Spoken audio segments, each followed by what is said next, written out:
घाटशिला उपचुनाव में झामुमो ने अपनी तस्वीर साफ कर दी है कि वो किसे उम्मीदवार चुन रहे हैं। तो वहीं भाजपा में मंथन का दौर शुरू है। उपचुनाव की घोषणा से पहले राजनीतिक दल अपने तैयारी में जुटा हुआ है और वहीं संभावित उम्मीदवार भी रेस हो गए हैं। ग्राउंड पर गतिविधि तेज देखने लगी है और माहौल पूरी तरह से चुनाव वाला हो गया है। अब सवाल है कि झामुमो ने अपनी तस्वीर करीब करीब साफ कर दी है कि किसे टिकट दिया जा रहा है। तो भाजपा में मंथन का दौर भी तेज हो गया है।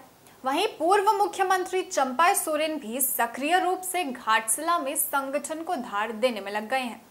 सबसे पहले बता दें कि झारखंड मुक्ति मोर्चा जिला कमेटी को केंद्रीय नेतृत्व ने इशारा कर दिया है, जिसके बाद संगठन के कार्यकर्ता और पदाधिकारी सक्रिय होकर जमीन पर मेहनत करने लगे हैं। साथ ही इसका नेतृत्व सोमेश सोरेन के जिम्मे है। साथ ही ये भी बता दें कि सोमेश कई कार्यक्रमों में शामिल होकर सभी को तैयार रहने का आह्वान कर रहे हैं, जिससे चुनाव के पहले ही पूरी तैयारी कर ली जाए और चुनाव में ज्यादा मेहनत न करनी पड़े। सोमेश सोरेन कई गांव का दौरा भी कर रहे हैं और सभी कार्यकर्ताओं को एकजुट कर बूथ की जिम्मेदारी अभी से ही तय की जा रही है। और अब टिकट की बात करें तो इसमें कोई दो राय नहीं है कि स्वर्गीय रामदास सोरेन के बेटे के अलावा संगठन किसी और को आगे करेगा और इसकी घोषणा जिला में भी हो चुकी है और चुनावी माहौल बना लिया गया है। साथ ही सोमेश सोरेन को झामुमो टिकट देगी और संभावना है कि जल्द ही सीएम हेमंत सोरेन उन्हें अपने मंत्रिमंडल में शामिल कर सकते हैं, जिससे चुनाव में इसका फायदा सीधा सीधा पहुंच सके। वहीं चुनाव में एक तो सहानुभूति और दूसरा मंत्री का फायदा लेने की कोशिश पूरी देखने को मिलेगी और यही वजह है कि मुख्यमंत्री हेमंत सोरेन अपने सलाहकारों से चर्चा कर जल्द ही मंत्रिमंडल में शामिल करने की घोषणा भी कर सकते हैं। वहीं ये भी जान लीजिए कि इसके पूर्व में कई उपचुनाव हुए हैं जिसमें पहले ही मंत्रिमंडल में शामिल कर लिया गया है।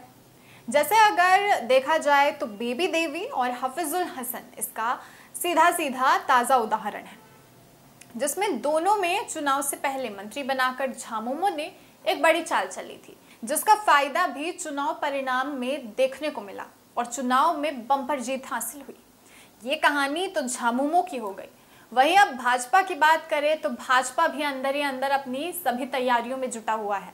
बस उम्मीदवार कौन होगा ये पत्ता अभी तक भाजपा की तरफ से नहीं खोला गया है, लेकिन पिछले चुनाव को देखकर चर्चा यही है कि बाबूलाल सोरेन को ही चुनाव में भाजपा उम्मीदवार बनाकर आगे करेगी।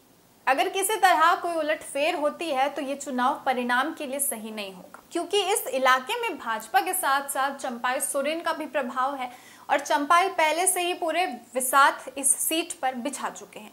साथ ही घाटशिला में वो अपने बेटे को उम्मीदवार बनाने के लिए पूरी ताकत झोंक चुके हैं और लगातार कई कार्यक्रमों में नजर आ रहे हैं, उसमें शामिल हो रहे हैं और सभी को एकजुट कर रहे हैं, जिससे आगे चल के उन्हें चुनाव में फायदा हो सके।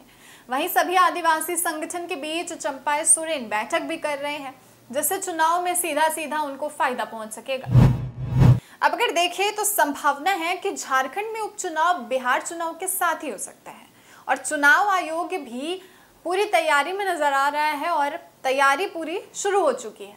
मतदाता सूची पुनरीक्षण से लेकर बूथ मैपिंग का काम भी पूरा हो गया है और बता दें कि इसी माह के अंतिम में मतदाता सूची की अंतिम लिस्ट जो है वो भी जारी की जा सकती है, जिसके बाद चुनाव कराने के लिए आयोग पूरी तरह से तैयार रहेगा।